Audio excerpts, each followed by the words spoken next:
Саламатсыздар ма, құрметті білім алушылар? Бүгінгі біздің сабағымыздың тақырыбы эссе және оның түрлері.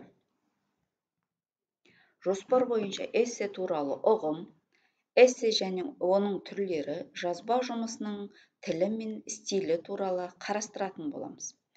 Эссе француз тілінен алғанда эссе, яғни сын, публицистика жанры, шағын көлемдегі проза түрінде еркін композиция. Эссе нақты тақырып бойынша жеке әсері мен ой толғанысын бейнелейді. Мұны еркін тақырыптағы шығарма деп атайды. Логикалық заңдылықты сақтай отырып мазмұндаудың әртүрлі тәсілдерін баяндау, сипаттау, пайымдау, қолдануға болады. Логикалық заңдылықты сақтай отырып мазмұндаудың әртүрлерін тәсілдерін баяндау, сипаттау, пайымдауларды қолдануды ұсынады. Эссе әдеби жанрдың шағын көлемде прозалық шығарма және еркін композиция. Эссе әдетте автордың қандай да бір тақырып туралы субъективті пікірін білдіреді және тақырыпты толық меңгеруді талап етпейді. Ол ойлау мен сөйлеудің негізгі функционалды семантикалық түрлері ретінде қолданумен сипатталады. Бірақ әңгіме негізінен көзқарасты білдіру иллюстрациялық материалда қолданылады.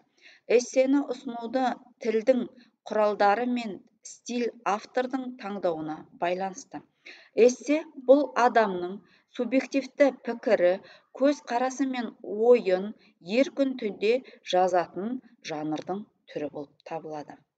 Эссе шығармадан айырмашылығы, шығарма құрылымы мен жоспарға негізделген жазба жұмысы.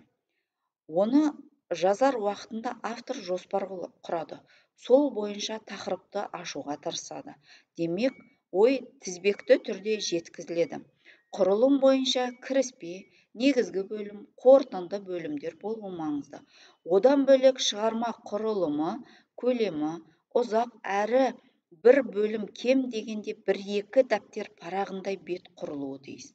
Эссе көбінесе еркін тақырыпта жазылады және автор қандай көзқарасты пікірді қолдап жазады, ол өзінің еркінде болады.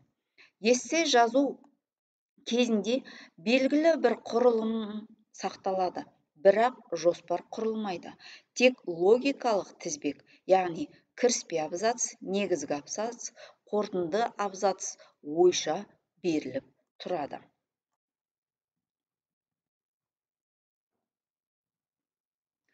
Тақырыптан ауытқымау. Кез келген мақала, эссе, шығарма жазу кезінде шегініс жасаудың қажеттілігі жоқ. Яғни тақырып нақты көп мәлімет болудың артықшылықтары мен кемшіліктері болса, сол тақырып аясында ой толғағаны дұрыс. Ойды еркін жеткізу, ойыңызды жинақы, нақты, анық етіп жазу маңызды. Нақты мысалдар келтіру.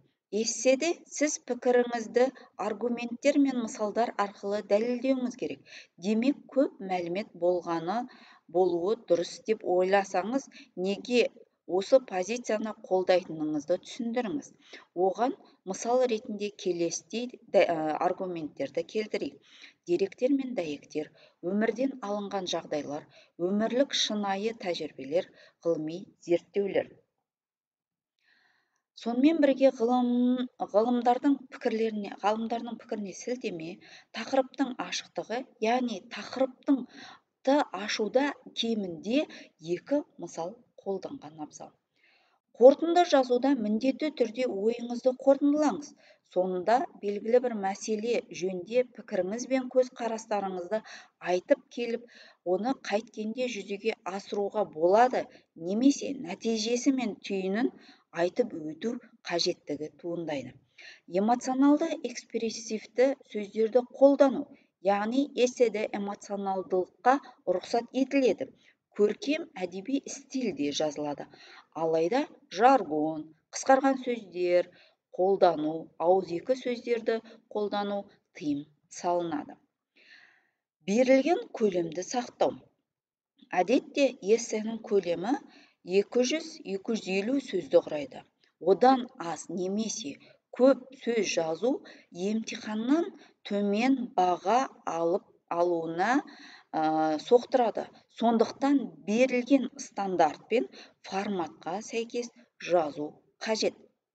Сонымен бірге эссе жазуда тіл маңызды құрал болып табылады. Тілді топтастыру мынандай жүйесін табуға болады. Тіл ауызша және жазбаша тіл арқылы көрінеді. Ауызша тіл сөйлеу тілі, бейтарап әдеби тілі және ресми тілі болып бөлінсе, жазбаша ауызекі тіл, яғни жазба әдеби тіл және жазба әдеби тіл ретінде бөліп көрсетіледі. Эссенің көптеген түрлері бар. Олар философиялық, тарихи, әдеби, діни, сыни, адамгершілік қоғамның дамуына экономикалық мәселелер мен басқа да шағын шығармалардан тұрады. Сондықтан жазбаларды, хаттарды, лирикалық миниатюраларды философиялық пайымдаулар түрінде қолданған дұрыс. Презентация стилінде еркін сөйлеу, аналитикалық сипаттамалар және тағы басқаларды қолданған абзал. Біз тақырыптың қарапайым түрін эссе сипатында кездестіреміз. Эссе тек тарихи ғана емес, сонымен бірге географиялық, биологиялық және тағы басқа ғалымдардың зерттеулерінде қолданылады. Эссенің бұл түрі сипаттамалық деп те аталады. Яғни, эссенің түрлеріне тоқталып өтетін болсақ, анықтамалық эссе, яғни берілген белгілі бір тұжырымдаманы талдауды қажет ететінін көрсетеді. Классификациялық эссе. Бұл эссе мәселені терең зерттеуге мүмкіндік береді. Салыстырмалы эссе. Таңдалған ұғымдарды салыстырмалы түрде жазады. Ал стильдің өзіне тоқталып өтетін болсақ, дәлірек айтқанда, стиль балауызбен сырланған тақтаға сөз жазу үшін жасалынған ағаш қалақша.